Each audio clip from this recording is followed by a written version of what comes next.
നമ്മുടെ ഇന്ത്യാഗ്രോ പ്രവർത്തകരുണ്ട് nano technology. ഒരു ഗുണം മറ്റൊരു ഗുണത്തിന് ഉപയോഗിക്കുന്നുണ്ട്. ഇങ്ങനെ മണ്ണിനകത്തുള്ള സൂക്ഷ്മകണങ്ങൾ ഇപ്പോൾ നമ്മുടെ ഇപ്പോഴത്തെ കൃഷി രീതിയിൽ പോയിക്കൊണ്ടിരിക്കും. അപ്പോൾ നമ്മൾ നേരിൽ കാണുന്ന ഫോറസ്റ്റ് ഏരിയ, കാടിനകത്ത് ഒരാൾ വളം ചെയ്യുന്നില്ല, പക്ഷെ അവിടുത്തെ മരങ്ങളൊക്കെ ഭയങ്കര തടിയാണ്. നമ്മുടെ വീട്ടിൽ വെക്കുന്ന തടിയെക്കാട്ടി കൂടുതൽ തടി വരും. അതിൻ്റെ കാരണം പറഞ്ഞാൽ ഈ വൃക്ഷങ്ങളിൽ നിന്ന് വീഴുന്ന ഇലകൾ, കമ്പുകൾ ഒടിഞ്ഞ് അവിടെ കിടന്ന് വളമാവുക, ജൈവ വളം പോലെ ആവുക. ഇനി മൃഗങ്ങളുടെ കാഷ്ടം, യൂറിൻ, ജന്മസിദ്ധമായിട്ട് ചെയ്യുന്ന മഴ, ഇതെല്ലാം കൂടെ ഒന്ന് ഓട്ടോമാറ്റിക് വളവും ഉണ്ടാകും. ഈ ഒരു കൃഷി രീതിയാണ് നമ്മുടെ പണ്ട് കാലത്ത് പാരമ്പര്യ കൃഷി രീതി. പഴയ കാലങ്ങളിൽ ചാണകം, പിന്നെ നമ്മൾ തന്നെ വീടുകളിൽ പച്ചക്കറിയുടെ വേസ്റ്റും ഒക്കെ കൊണ്ട് കമ്പോസ്റ്റ് പോലെ ഉണ്ടാകും. ഈ കമ്പോസ്റ്റും വേപ്പും പിണ്ണാക്ക്, എല്ലുപൊടി, ഇതൊക്കെ ഉള്ളു പണ്ടത്തെ വളങ്ങൾ. ഇപ്പം പുതിയ പുതിയ ടെക്നോളജികൾ വന്ന് പെട്ടെന്ന് ഫലമാണ്. ഇന്ന് വളം ചെയ്ത് നാളെ ഫലം കിട്ടും. ആ ഒരു ലെവലിലേക്ക് നമ്മുടെ കൃഷി രീതി, ഫാസ്റ്റ് ലൈഫ്, നമ്മുടെ ജീവിതം പറയാം. പക്ഷെ അതിനെ ഒഴിവാക്കി നമ്മൾ ഗവൺമെൻറ്റോട് സപ്പോർട്ട് ചെയ്ത് ജൈവ കൃഷി രീതിയിലേക്ക് പോവുക.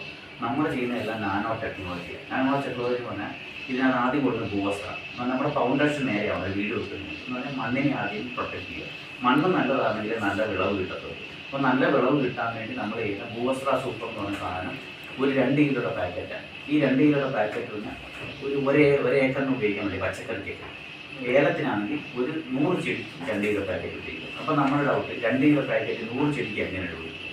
അപ്പോൾ ഒന്നീ മണ്ണിലോ മണലിലോ അല്ലെങ്കിൽ വേപ്പും പിണ്ണാക്ക് അങ്ങനെയുള്ള അറക്കപ്പൊടി, തലയുടെ പൊടി ഇതിനകത്ത് മിക്സ് ചെയ്തിട്ട് വന്നില്ല, ഇട്ട് ചുറ്റും ഇട്ട് കൊടുത്താണ്. പച്ചക്കറിയാണെങ്കിൽ കൃഷി ചെയ്യുന്നതിന് മുമ്പില്ല, കൃഷിപ്പരേടം തയ്യാറാക്കുന്നതിന് മുമ്പ് ഇത് ചെയ്യുന്ന വർക്കിന് ചെറിയ 30% വെള്ളം ഉണ്ടായി. ജലത്തോടെ ചേർന്ന് ഇത് കൊഴുപ്പ് മാതിരിയായി ഇത് മണ്ണിലേക്ക് ഇറങ്ങിച്ചേരുന്ന സൂക്ഷ്മ ഹോളുകളുണ്ടാകും. മണ്ണിനകത്തേക്കുള്ള ഓക്സിജൻ സർക്കുലേഷൻ ഉണ്ടാകും. അപ്പോൾ മണ്ണിലേക്ക് ഏത് വളം ഇട്ടാലും വർക്ക് ചെയ്യാനുള്ളത്. പിന്നെ വേരിനെ കരുത്താക്കി ചെയ്ത വേര്, ഇതിൻ്റെ വേരിന് ചുറ്റും ഒരു പ്രൊട്ടക്ഷൻ വലയം പോലെ കൊഴുപ്പ് പോലെ ചുറ്റിപ്പിടിക്കുമ്പോൾ വേറെ കീടങ്ങളൊന്നും നിന്ന് വേരിനെ ആക്രമിക്കാതെ പിന്നെ ഇടുന്ന വളത്തിനെ വലിച്ചെടുക്കാനുള്ള കരുത്തുണ്ടാക്കി നമ്മൾ വേഗം കഴിക്കുന്നുണ്ട്. പിന്നെ മണ്ണിര അതിനകത്ത് കൂടുതലുണ്ടാകും. മണ്ണിലുണ്ടെങ്കിൽ ഇത് കൂടുതൽ വളക്കൂറാക്കും. ഈ മണ്ണ് കരിയിലെ അതുകൊണ്ട് ഇടുന്നതിനെ വളമാക്കിയെടുക്കാൻ മണ്ണിരയെ സഹായിക്കും. മനസ്സിലായി? അപ്പോൾ പിന്നെ നമ്മൾ ചെയ്യുന്ന രണ്ടാമത്തെ ഘട്ടം ഗ്രോമാജിക് അഡ്വാൻസ് വെളുത്ത പൊടിയുണ്ട്. ഇത് ചെടിക്ക് കരുത്തുണ്ടാക്കും. അത് ആൺപൂവിനെയും പെൺപൂവ് ആക്കാനുള്ള ഒരു കഴിവുണ്ട്. അപ്പോൾ ചെടിക്ക് കൂടുതൽ ഫലം ഉണ്ടാകും, പൂക്കളുണ്ടാകും, പൂവിൻ്റെ കട്ടിയുണ്ടാകും. തണ്ടിൽ കട്ടിയുള്ള പൂ ഒഴിഞ്ഞു പോകാതിരിക്കാൻ നോക്കും. പിന്നെ കൂടുതൽ കിട്ടുന്ന പൂക്കളെല്ലാം കായ്ഫലം പോകും. അതാണ് സാറ് കഴിഞ്ഞ ഫോട്ടോ കാണിച്ചത്. കുരുമുളക് പിടിച്ചത്, നീളമുള്ള കുരുമുളക് നമുക്ക് ഇന്ന ഗ്യാപ്പില്ല കുരുമുളക് ഉണ്ടായി. ആ കുരുമുളകെല്ലാം മേല് തൊട്ട് താഴെ വരെ ഒരേ വലിക്കും. അപ്പോൾ വാഴ കൃഷി ചെയ്യുമ്പോൾ വാഴയുടെ ഏറ്റവും അടിയത്തെ കായ്ക്ക് ചെറിയുക, മോളി വലിയുക, അങ്ങനെയുള്ള രീതിയിൽ വരുന്നത്. ഇത് ഈ ഗ്രോമാജിക് അഡ്വാൻസ് കൂടെ മൈസ്പേർ പ്ലസ് എന്ന് പറഞ്ഞാൽ ഒരു പശമുള ചേർത്ത് ഇത് നമുക്ക് ഇന്ന് വളം ചെയ്യുന്ന ദിവസം ഒരു മഴയുണ്ടായിട്ട് ഒടിച്ചു പോകത്തില്ല, പൊട്ടിപ്പിടിച്ചിരിക്കും. ചേമ്പലയ്ക്കകത്ത് ഒരു തുള്ളി ഇട്ട് കഴിഞ്ഞാൽ വളം ചെയ്യുമ്പോൾ നമ്മളൊരു സാധനം മണ്ണിലേക്ക് പിന്നെ അവിടെ കിടക്കുമോ, ഡോസേജ് കിട്ടും. നമ്മളിപ്പോൾ ചെയ്യുന്ന ഒരു കൃഷി രീതി എന്ന് പറഞ്ഞാൽ 25 ദിവസം 30 ദിവസത്തേക്ക് ഒരു കെമിക്കൽ തരുന്നു, ഏലത്തിന് തരുന്നു. ആ കെമിക്കൽ കഴിയുമ്പോൾ വളത്തിൻ്റെ കമ്പനിക്കാർ എന്ന് പറയുന്നത് അടുത്ത 25 ദിവസം അവർ അത് ചെയ്യണം, ഒരു ഷെഡ്യൂൾ അവർ തരുക. ഇത് അന്ന് പറഞ്ഞാൽ അവരുടെ പവർ അതേ ഉള്ളൂ. ആ ബാക്ടീരിയയാണ് അവർ വീണ്ടും ഇട്ട് കൊടുക്കുന്നത്. വേറൊരു ബാക്ടീരിയ കൊള്ളാൻ വേറൊരു ബാക്ടീരിയ ചെയ്യുമോ, അപ്പോൾ അവൻ്റെ പവർ 25 ദിവസം നമ്മൾ ചത്തുപോകും, വീണ്ടും അടുത്ത ചെയ്യും. ഇതെന്ന് പറഞ്ഞാൽ അങ്ങനെയല്ല, ഇത് ജൈവവളമാണ്. ഇതിനകത്ത് പറഞ്ഞാൽ ചെറിയ സൂക്ഷ്മ കണങ്ങളുണ്ട്. ഇത് മണ്ണിൽ കിടന്ന് വീണ്ടും ബാക്ടീരിയകൾ ഉള്ളിൽ ഉണ്ടാകുമോ.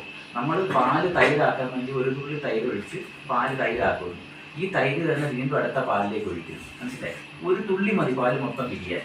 മനസ്സിലായി? ആ സെയിം അതായത് ഫംഗാണ്. ആ ഫംഗൽ ഇൻഫെക്ഷനാണ്. സെയിം നമ്മൾ മണ്ണിലേക്ക് ഇറക്കി വിടുന്ന ഒരു ബാക്ടീരിയകളാണ്. ഈ ബാക്ടീരിയകൾ വീണ്ടും പെറ്റി പിരിക്കും, മുട്ട ഇട്ടുകൊണ്ട് വലുതായി മണ്ണിലെല്ലാം വ്യാപിച്ച് ഇത് സ്പ്രെഡ് ആവുകയാണ്. അതാണ് ഗ്രോമാജിക് അഡ്വാൻസ് എന്ന് പറയുന്ന സാധനം. 100 ഗ്രാം പൊടിയാണ്. ഈ 100 ഗ്രാം പൊടി ഈ 100 ചെടിക്ക് എങ്ങനെ വർക്ക് ചെയ്യും? വീണ്ടും മണ്ണിൽ വന്ന് ബാക്ടീരിയയുടെ എണ്ണം കൂടി മണ്ണിനകത്ത് ഉണ്ടാകുക. അപ്പോൾ നമ്മൾ 2ാം ഘട്ടം ചെയ്യുമ്പോൾ ഡോസേജ് കുറച്ചു, 3ാം ഘട്ടം ചെയ്യുമ്പോൾ അടുത്ത ഡോസേജ് കുറച്ചു. അപ്പോൾ പിന്നെ നമ്മുടെ മണ്ണിൽ ജന്മസിദ്ധമായിട്ട് പണ്ടുള്ള ഓട്ടോമാറ്റിക് കൃഷി ചെയ്ത് വളമുണ്ട് എന്നത് നിലവിലുണ്ട്. ആ വളം മതി കൃഷി ചെയ്ത് പോകാൻ വേണ്ടി. നിലവിൽ ആ രാസവള കൃഷി രീതി എന്ന് പറയുമ്പോൾ ആ ഡോസേജ് ചെയ്തു പോയതിന് ഫലം കൂടുതൽ കിട്ടത്തില്ല. പക്ഷെ നമ്മുടെ ഈ കൃഷി രീതി എന്ന് പറഞ്ഞാൽ 1, 2, 3 ടേൺ ചെയ്ത് 4ാമത്തെ ടേൺ ഒരു പ്രാവശ്യം നമ്മൾ വളം ചെയ്യാൻ പറ്റിയില്ലെങ്കിൽ പോലും സാധാരണ കിട്ടുന്ന ഈൽഡിനെക്കാട്ടി കുറച്ചും കൂടെ ഈൽഡ് കിട്ടും. രാസവള കൃഷിയിൽ അങ്ങനെയല്ല, വളം ചെയ്താൽ മാത്രമേ ഫലം കിട്ടൂ. ഇതങ്ങനെയല്ല, മണ്ണിൽ നമുക്ക് നിലവിൽ കിടക്കുന്ന വളക്കൂറും മണ്ണിന് ഓട്ടോമാറ്റിക് സ്വയം പര്യാപ്തമായി വളം വലിച്ചെടുക്കാനുള്ള കപ്പാസിറ്റി, വളം ഉണ്ടാക്കാനുള്ള ഒരു കിച്ചൺ അടുക്കളയിൽ ഉണ്ടാക്കി കൊടുത്തിട്ടുണ്ട്. മനസ്സിലായി? നമ്മൾ അടുക്കളയിൽ ആഹാരം പാചകം ചെയ്യുന്ന പോലെ ചെടി അവിടെ മണ്ണിനടിയിൽ ആഹാരം പാചകം ചെയ്യുക. സൂര്യപ്രകാശത്തിൽ വരുന്ന സൂര്യകിരണങ്ങൾ ഈ പച്ച ഇലയെ കളറ് കാണുമ്പോൾ അറിയാം. ഇവിടെ ആഹാരം പാചകം ചെയ്യും, ഇല വഴിയും ആഹാരം പാചകം ചെയ്യുന്നു. പഠിച്ചിട്ടില്ല നമ്മൾ, 10ാം ക്ലാസ്സൊക്കെ പഠിച്ചിട്ടില്ലേ എന്ന് പറഞ്ഞ പോലെ ചെടിയുടെ ഇലയും വേരും തണ്ടും എല്ലാം ഒരേ വർക്കിങ്ങാണ് ഒരു ചെടിയുടെ നന്മയ്ക്ക്. നമ്മൾ കൊടുക്കുന്ന ഒരു ഗ്രോമാജിക് അഡ്വാൻസും ബൂസ്റ്ററൊക്കെ ഇടുമ്പോൾ 3-4 ദിവസം കഴിയുമ്പോൾ ചെടിയുടെ കരുത്ത് കാണുമെന്ന് നമുക്ക് മനസ്സിലാവും, കർഷകന് മനസ്സിലാവും.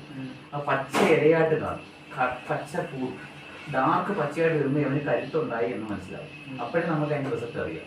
ഇതിലൂടെയാണ് പോകുന്നത്. അതാണ് നമ്മുടെ രാജ്യലക്ഷ്മി എന്ന് പറയുന്ന ഒരു മാഡത്തെ കിട്ടിയ വണ്ടി പെരിയാറ് ഞാനൊരു 10 ചെടി പുള്ളി പിഴുത് കളയോ, ഒട്ടും വെട്ടമില്ലാതെ ഇരുട്ടത്തിരിക്കുക 10 ചെടി നമ്മുടെ ഏലം ചെടി പിഴുത് കളയാൻ പറയുമ്പോൾ ബാലൻ ചേട്ടനോട് ഞാൻ പറഞ്ഞു, ചേട്ടാ ഒരു കാര്യം ചെയ്യും, നമ്മുടെ ഈ ബൂസ്റ്റർ കൊണ്ടൊന്ന് ഇട്ട് നോക്കും, എന്തായാലും പിഴുത്